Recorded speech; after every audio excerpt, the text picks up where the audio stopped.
Step by step आगे बढ़ने का सबसे ज्यादा फायदा ये होता है कि आज आप जो भी सीखने वाले हो और आपने जो कल सीखा था वो सारा सीक्वेंस में चल रहा है। तो कल आपने जो प्राइस एक्शन को समझा, आज हम सीखने वाले हैं ब्रेकआउट एंड ब्रेकडाउन। ये किस तरीके से होते हैं, इन्हें कैसे हम ट्रेड करते हैं। इनफैक्ट जो कल आपने सपोर्ट रेजिस्टेंस के अकॉर्डिंग एंड ट्रेंड के अकॉर्डिंग ट्रेड करना सीखा था, आज एग्जैक्टली उसे हम कंटिन्यू करने वाले हैं और जो हमने कल समझा था उसे ही यहां से कंटिन्यू करूंगा। अब आपने हो सकता है कल की वीडियो मिस कर दी हो, तो आई बटन पे लिंक है, आप जाके देख सकते हो। इनफैक्ट ये एक सीरीज चल रही है, हम एक क्रैश कोर्स कर रहे हैं जिसमें आप starting from fundamental analysis to technical analysis आपको जो भी सीखने की जरूरत है, 21 डेज का क्रैश कोर्स है। इसके अंदर आपको यहाँ पर दिख रहा होगा कि कौन कौन से टॉपिक्स कवर होने वाले हैं। तो स्टेप बाय स्टेप सारे टॉपिक्स कवर होने वाले हैं एंड डेफिनेटली जैसे हमने आज बोला ब्रेकआउट एंड ब्रेकडाउन ट्रेडिंग हम सीखने वाले हैं। सो अब हम उससे शुरू करते हैं। देखो, without wasting any single second मैं आपको जो हमने कल समझा था वहीं से कंटिन्यू करते हैं। ऑलराइट, अब आप देखिए, हमने कल डिस्कस किया था कि प्राइस को जहां से रिजेक्शन मिली वहां पे सेलर्स बैठे हैं। हमने एक हॉरिजॉन्टल लाइन प्लॉट करी थी कल, वहां से प्राइस गिरता है, कहां तक आता है, अपने सपोर्ट तक आता है। सपोर्ट पे आप देख सकते हो कैंडल भी बनी है, हैमर बना है। उसके बाद सपोर्ट से प्राइस बाउंस बैक करने की कोशिश करता है पर फिर भी अपने रेजिस्टेंस को ब्रेक नहीं कर पाता। अब हमारे लिए बेसिकली अगर हम बाइंग कर रहे हैं तो आपको समझना है कि जो साइडवेज मार्केट है वो आपके लिए एक नो ट्रेड जोन है। आप ट्रेड कब करोगे? अब आप ब्रेकआउट का वेट करोगे। अब देखिए, यहां पर हमें दिख रहा है कि एक कैंडल ने ब्रेकआउट दिया। ब्रेकआउट का मतलब क्या होता है? रेजिस्टेंस को तोड़ना। जब आपको एक ही चीज समझनी है कि ज्यादातर ब्रेकआउट फॉल्स होते हैं। अभी लाइव मार्केट में क्या चल रहा है उस भी हम डिस्कस करेंगे। ये तो चार्ट पे बन चुका है तो अब हमारे लिए देखना, समझना, बात करना बहुत आसान हो जाता है। पर जब लाइव मार्केट में चल रहा होता है, ब्रेकआउट आ रहा होता है, उस टाइम पे हमें क्या देखना है कि पहले जो वॉल्यूम ड्रेन्ड आउट पड़े हुए थे, वॉल्यूम बढ़े हैं नहीं बढ़े। अब आपको दिखता है कि जब प्राइस ने दोबारा ऊपर उठना शुरू किया, वॉल्यूम बढ़ गए हैं। अगर वॉल्यूम बढ़ गए हैं तो इसका मतलब है कि ये ब्रेकआउट सही है। अगर यहां पे वॉल्यूम नहीं होते तो ये प्राइस थोड़ा सा ऊपर उठने के बावजूद भी नीचे गिर सकता था। ओके, सेकेंड हमें कंसेप्ट यहां पे क्या समझना है कि आपका जब ब्रेकआउट हो गया है तो अब आप एंट्री कैसे करोगे। अभी हम ब्रेकआउट को समझना है, फिर हम ब्रेकडाउन को भी समझेंगे। जब आपका यहां पर समझ आ रहा है कि भैया ब्रेकआउट हो गया है, आपने ब्रेकआउट के बाद देखा वॉल्यूम आ रहे हैं, आपने एंट्री करी, आपको एक बात समझ आ रही है कि जैसे रेजिस्टेंस क्रॉस होता है प्राइस अपने नेक्स्ट रेजिस्टेंस के पास जाने की कोशिश करेगा। ये रेजिस्टेंस कल के ही हैं, जो हमने कल बोला था कि लास्ट स्विंग हमने ये रेजिस्टेंस खुद ही प्लॉट करे थे। ओके, हमने देखा था कि प्राइस को बार बार जहां पे रेजिस्टेंस मिला हुआ है, तो अगर प्राइस ने एक बार अपना रेजिस्टेंस ब्रेक किया वो नेक्स्ट रेजिस्टेंस तक जाएगा। प्राइस उठना शुरू करता है, प्राइस के लिए आपके लिए स्टॉप लॉस क्या हो जाता है? आपके लिए स्टॉप लॉस हो जाता है वही रेजिस्टेंस जो अब सपोर्ट बन गया है। यहां पर ये रेजिस्टेंस था पर अब ये सपोर्ट बन गया है। प्राइस ने जो रेजिस्टेंस ब्रेक किया था, आप देखो ऑलमोस्ट उसी लेवल पर आके दोबारा से सपोर्ट लिया और प्राइस ने उठना शुरू किया। अब हमारे लिए ये री एंट्री भी हो सकती है क्योंकि नीचे वॉल्यूम बहुत स्ट्रांग है।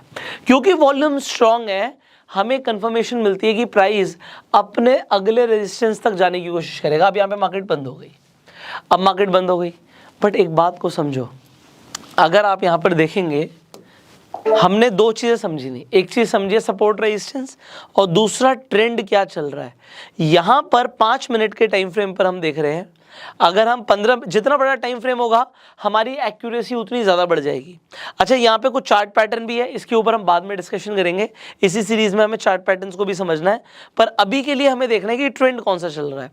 अगर आप ट्रेंड को फॉलो करो तो आपको समझ आ रहा है कि प्राइस लगातार हायर हाइज बना रहा है। क्योंकि हायर हाइज बना रहा है और यहाँ पे वॉल्यूम ज्यादा है तो प्राइस, अगर आप प्राइस एक्शन देख रहे हो तो ट्रेंड अभी चल रहा है। अगले दिन मार्केट खुलती है, देखो ये आज की मार्केट चल रही है, मार्केट ओपन यहां से हुई। हमने बात करी थी कि ग्रीन कैंडल जब भी होती है तो ओपन हमेशा नीचे से होता है, क्लोज हमेशा ऊपर होता है। तो एक बहुत बड़ी ग्रीन कैंडल बनती है, ट्रेंड चल रहा है। उसके बाद आपको, अच्छा हम बाद में देखेंगे चार्ट पैटर्न्स के बारे में, बाद में बात करेंगे, ठीक है। तो वो चार्ट पैटर्न्स को ट्रेड करना भी प्राइस एक्शन है, बट हमें समझना है। एनीवेज मैं इसे हटा देता हूं। तो आपको दिख रहा है कि ठीक है मार्केट ने कंसोलिडेट किया। उसके बाद आपको यहां पर दिखता है कि एक बहुत बड़ी ग्रीन कैंडल बनी है। एनीवेज एक चार्ट पैटर्न मैं आपके लिए दिखा रहा हूं कि इस तरीके से आपके लिए एक ब्रेकआउट था, ठीक है, तो ब्रेकआउट आया, ब्रेकआउट के टाइम पे वॉल्यूम बढ़ गए, उससे पहले ड्रेन्ड आउट थे, क्योंकि वॉल्यूम बढ़ गए you can take a entry. अब सपोर्ट रेजिस्टेंस मैं खुद से प्लॉट करूं, एक तो मेरे पास ये तरीका है, दूसरा हमने आपको बताया हुआ था कि आप सिंपल पिवट पॉइंट्स को यूज करो। Okay, so you got the pivot points. अब आपको जैसे पिवट पॉइंट्स दिखते हैं, ये ब्रेकआउट एक चार्ट पैटर्न का ब्रेकआउट था, तो अभी सपोर्ट रेजिस्टेंस पिवट के अकॉर्डिंग आपको मिल गए हैं। अब सपोर्ट एंड रेजिस्टेंस आप खुद से भी प्लॉट कर सकते थे। कैसे? अगर आप यहीं पर देखते हैं कि ठीक है, यहां से प्राइस ऊपर गया, उसके बाद प्राइस को लगातार रिजेक्शन किस लेवल पर मिल रही है। अगर आप देखो कि प्राइस इस लेवल को ब्रेक नहीं कर पा रहा था, इस लेवल को क्योंकि ब्रेक नहीं कर पा रहा था, तो ये हमारी एक ब्रेकआउट कैंडल थी और नीचे वॉल्यूम्स थे। अगेन इसे ब्रेकआउट बोलेंगे। प्राइस कहां पर जाने की कोशिश करेगा? अपने नेक्स्ट रेजिस्टेंस पे। सो नेक्स्ट रेजिस्टेंस R1 से प्राइस R2 तक जाता है, R2 को क्रॉस नहीं कर पाता, R2 को क्रॉस नहीं कर पाता। अब यहां पे ब्रेक डाउन को समझते हैं। अब ब्रेक डाउन के लिए पहली चीज हमारे लिए सबसे पहले क्या देखना है? प्राइस ऊपर गया, उसने लगातार सपोर्ट कहां पे लिया? उसने लगातार सपोर्ट वहीं पे लिया जो पहले उसके लिए रेजिस्टेंस था। रेजिस्टेंस सपोर्ट बन गया। पहले यहां पर जब ब्रेकआउट आया तो ये एरिया रेजिस्टेंस था, बट जब ऊपर से गिरना शुरू किया यहां पर लगातार सपोर्ट मिला प्राइस को। पर जब उसने अपने सपोर्ट को तोड़ा तो वो नेक्स्ट कहां जाएगा? अपने नेक्स्ट सपोर्ट पे। ये नीचे वाली जो R1 की लाइन है, अगर आप देखो तो ये कितना बढ़िया सपोर्ट है। बार बार प्राइस आके उस एरिया के आसपास सपोर्ट ले रहा था। अब आप क्या देखते हो, जो प्राइस था ऊपर से R2 को ब्रेक नहीं कर पाया, दोबारा नीचे गिरना शुरू करता है और उसे बार बार सपोर्ट मिल रहा है। जो हमारा रेजिस्टेंस था वही अब हमारा दोबारा से सपोर्ट का काम कर रहा है। प्राइस उस एरिया के आसपास आके सपोर्ट ले रहा है। पर आप क्या देखते हो, एक कैंडल बनती है जहां पर आपको क्लियरली दिख रहा है कि एक ब्रेकआउट हुआ, यहां पे ब्रेकआउट हुआ, ओके, और ब्रेकआउट जब हुआ उसके बाद आप क्या देखते हो, अगली कैंडल का वॉल्यूम और भी ज्यादा है, वॉल्यूम आया। अब वॉल्यूम आने के बावजूद भी आपने एंट्री ले ली। क्यों ली? क्योंकि हमारा पर्पस क्या होता है, जो भी कैंडल ब्रेकआउट दे, जैसे उस कैंडल का लो ब्रेक हो जाए आप एंट्री मार दो। तो आपने नेक्स्ट कैंडल में एंट्री मार दी, आपने एंट्री मारी, आपका स्टॉप लॉस पता है क्या था? जो आपका सपोर्ट टूटा है वो रेजिस्टेंस बन गया है। प्राइस नीचे जाता है बट उसके बाद बाउंस बैक करना शुरू करता है और आपका स्टॉप लॉस हिट हो जाता है। मैं आपको एक चीज बताऊंगा, मार्केट को ना स्टॉप लॉस देना सीखो। स्टॉप लॉस में बाहर हो जाओ, बाहर हो गए, अब आपको देखना है कि अब क्या चल रहा है, प्राइस एक्शन को समझना है। जर्नली अभी मैं आपको ये लिखकर भी समझाऊंगा कि प्राइस ना रीटेस्ट करने के लिए वापस आता है। उसने बाउंस बैक किया पर वो R2 तक नहीं पहुंचा और दोबारा गिरना शुरू करता है। अब जब दोबारा गिरा, यहां पर आप देखते हो दोबारा से हमारे लिए ब्रेकडाउन आया है। ब्रेकडाउन के बाद आप नेक्स्ट कैंडल का वेट करते हो, आप नेक्स्ट कैंडल पर देखते हो कि नेक्स्ट कैंडल पे यहां पे वॉल्यूम कम है, कोई बात नहीं। उसके बाद आप क्या देखते हो कि भैया लो ब्रेक हो गया। जैसे ही लो ब्रेक हुआ आपने वॉल्यूम डेफिनेटली चेक करना है, वॉल्यूम कम है, ये फॉल्स ब्रेकडाउन भी हो सकता था। पर उसके बाद वॉल्यूम बढ़ने शुरू करते हैं, नेक्स्ट कैंडल में वॉल्यूम बढ़ना शुरू करता है एंड यू सी कि दोबारा से लो ब्रेक हुआ है। अब जब लो ब्रेक हुआ you take the entry again. आपने ब्रेकडाउन पे दोबारा एंट्री ले ली। आपका स्टॉप लॉस क्या है? ये छोटा सा, ये जो हमारा अभी रेजिस्टेंस बन चुका है सपोर्ट टूटने के बाद, ये हमारा दोबारा से स्टॉप लॉस है। अब अगर आप 1:2 1:3 के हिसाब से ट्रेड करते हो तो आपको यहाँ पे बहुत अच्छा ट्रेड मिला है, पर आपको आइडेंटिफाई करना पड़ेगा कि मार्केट में चल क्या रहा है। अब यहाँ पे वॉल्यूम्स हाई है, वॉल्यूम्स हाई है मतलब हम बने रहेंगे। अभी मैं नेक्स्ट वीडियोस में आपको इंडिकेटर्स भी बताने वाला हूं जो आप इसके साथ यूज करोगे। हम कोई भी इंडिकेटर्स अभी यूज नहीं कर रहे हैं एक्सेप्ट पिवट पॉइंट्स। सिर्फ पिवट पॉइंट से हम क्या ले रहे हैं, जो मार्केट का सपोर्ट और रेजिस्टेंस के मल्टीपल लेवल्स हैं वो हमें पता लग जाए। अब जैसे ही आप देखते हो कि R1 का दोबारा से क्या हुआ है, मान लेते हैं आपने यहाँ पे एंट्री नहीं ली, आपने देखा एक कैंडल ने R1 को तोड़ दिया, R1 को तोड़ दिया मतलब ब्रेक डाउन हो गया। ब्रेक डाउन के साथ वॉल्यूम है, आप कहोगे यस यार वॉल्यूम तो है। क्योंकि वॉल्यूम है आपने वेट करना है, आप वेट कर सकते हो दूसरी कैंडल का भी कि भैया लो ब्रेक हुआ, जैसे ही दूसरी कैंडल में लो ब्रेक हुआ you take the entry because volume है नीचे। इससे पहले वॉल्यूम नहीं थे बट अभी वॉल्यूम है, क्योंकि वॉल्यूम है आपने एंट्री मारी। अब आपका स्टॉप लॉस क्या है? जो R1 का सपोर्ट टूटा है यही आपका स्टॉप लॉस है। और अगेन 1:2 1:3 के हिसाब से ट्रेड देखो ना, बढ़िया चल रहा प्राइस एक्शन। अब हम क्या देखते हैं, अब हमें क्या देखना है, आपने मल्टीपल सपोर्ट एंड रेजिस्टेंस लिए हुए हैं। इधर you can follow the pivot points और you can yourself make the support resistance, दोनों ही आने चाहिए।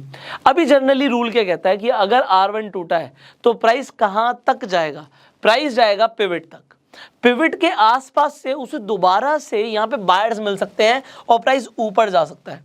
तो अभी मेरा जो लेवल है, मैं टारगेट क्या लूंगा, मेरा टारगेट बड़ा सिंपल है, मैं यहाँ पे कुछ हटा देता हूँ, ये मल्टीपल लेवल्स हटा देता हूँ, अभी आप ज़्यादा कंफ्यूज ना हो, हम पिवट के हिसाब से ट्रेड कर रहे हैं अगर, तो अगर R1 टूटा है तो प्राइस पिवट तक जाने की कोशिश करेगा। अब पिवट का एग्जैक्ट जो ये लेवल है हमें इसका वेट नहीं करना, इसके आसपास आप देख सकते हो कि यहाँ पे आप एक रेक्टेंगल बना दो, रेक्टेंगल आपको ज़्यादा अच्छी कंफर्मेशन देता है कि पिवट के आसपास आपने एक जोन बना दिया कि भैया मेरा तो ये जोन हो गया। एक सेकेंड, ऑलरेडी यहाँ पे मैंने एक रेक्टेंगल इसलिए बना दिया क्योंकि आप लोग कंफ्यूज ना हो, आप ये मत सोचो कि प्राइस बिल्कुल वहीं तक जाएगा, जैसे ही जोन के आसपास भी आ जाएगा आप अपना प्रॉफिट बुक कर सकते हो और यू कैन ट्रेल। अब ये ट्रेलिंग क्या होता है, ट्रेल बड़ा अच्छा होता है। देखो होता क्या है, आप जनरली ये खुद देखोगे, जब मार्केट टूटती है तो बहुत तेजी से टूटती है, अगर आप सही इंस्ट्रूमेंट में ट्रेड कर रहे हो तो अच्छा पैसा बनेगा। सही इंस्ट्रूमेंट मैं आपको आगे समझाऊंगा, इट कुड भी, अभी आप समझ सकते हो कि ये पुट बाइंग हो सकती है और कॉल सेलिंग हो सकती है और फ्यूचर्स में ट्रेड करना हो सकता है। तो मैं आपको ये बताना चाहता हूँ, इस जोन के आसपास प्राइस आने की पूरी कोशिश करेगा और नीचे वॉल्यूम कम नहीं हो रहे, जिससे मैं यहाँ पे बना रहूंगा। अब ट्रेल करने का मतलब क्या होता है, मान लेते हैं मैंने यहीं पे एंट्री ले ली थी इस कैंडल पे, अब मैं क्या करने वाला हूँ, मेरा ये स्टॉप लॉस तो था, अब जैसे जैसे प्राइस नीचे जा रहा है मैं क्या देख रहा हूं, मान लीजिए अब मैं इस कैंडल तक तो पहुंच ही चुका हूं, अब मैं क्या करूंगा, इसी कैंडल के हाई का अपना स्टॉप लॉस ले लूंगा कि भैया अगर इसका हाई ब्रेक हो गया तो मैं बाहर निकल जाऊंगा, मतलब प्राइस अगर दोबारा से बाउंस बैक करने की कोशिश करेगा तो इतना प्रॉफिट तो मुझे चाहिए। अब इसके बाद एक और कैंडल बनेगी मान लेते हैं, तो what I will do, I will see कि अब मेरा क्या होगा, नेक्स्ट कैंडल बनी, मेरा स्टॉप लॉस वहीं पर है, उसके बाद नेक्स्ट कैंडल बनेगी, जो भी नेक्स्ट कैंडल बनेगी लगातार टूटता जा रहा है, उसके हाई का मैं स्टॉप लॉस लेता जाऊंगा। तो अगर प्राइस मान लीजिए यहां तक भी आ गया, उसने पिवट को भी तोड़ दिया तो सपोर्ट तक आएगा, मैं अपना स्टॉप लॉस ट्रेल करता जा रहा हूं आगे तक। तो हो क्या रहा है, अब मान लीजिए नेक्स्ट कैंडल बनी, well and good, next candle बनी, अभी प्राइस एक्शन आप अपने सामने देख रहे हो, मुझे पता है कि प्राइस कहां तक आने की कोशिश करेगा, वो पिवट तक आने की कोशिश करेगा, पिवट के बाद बाउंस बैक कर सकता है। अभी मैं ट्रेल कर रहा हूं अपना स्टॉप लॉस, मेरा स्टॉप लॉस वहां से हट के अभी इस कैंडल के हाई पे पहुंच चुका है, अभी ये कैंडल चल रही है, अब ये कैंडल चल रही है, इस कैंडल के बाद जो अगली कैंडल बनेगी मैं इसी कैंडल के हाई का अपना स्टॉप लॉस ले लूंगा, मैं एक एक कैंडल के बाद अपने स्टॉप लॉस को ट्रेल करता हुआ चला जाऊंगा। सो प्राइस एक्शन अभी आप लाइव देख रहे हो, आपको समझ आ रहा है कि हमने किस तरीके से जब ब्रेकआउट ट्रेड किया था, हमने किस तरीके से किया था, जब हम ब्रेक डाउन ट्रेड कर रहे हैं हम कैसे कर रहे हैं। ब्रेकआउट और ब्रेक डाउन में सिर्फ दो ही चीजें इंपॉर्टेंट है, support and resistance and volume. Support, resistance, volume को जो इंसान समझ गया वो ब्रेकआउट एंड ब्रेकडाउन ट्रेड कर सकता है। और सबसे इंपॉर्टेंट क्या है कि आप अगर वॉल्यूम को छोड़ दोगे तो आप ब्रेकआउट और ब्रेकडाउन ट्रेड्स नहीं ले पाओगे। ओके, सो आप ट्रेंड जब चेंज हो रहा है, चेंज होते ही आप उसके अंदर एंट्री मार रहे हो, but respect your stop loss. Stop loss hit हो गया, बाहर निकलो, क्योंकि ज्यादातर ब्रेकआउट्स एंड ब्रेकडाउन्स फॉल्स भी होते हैं।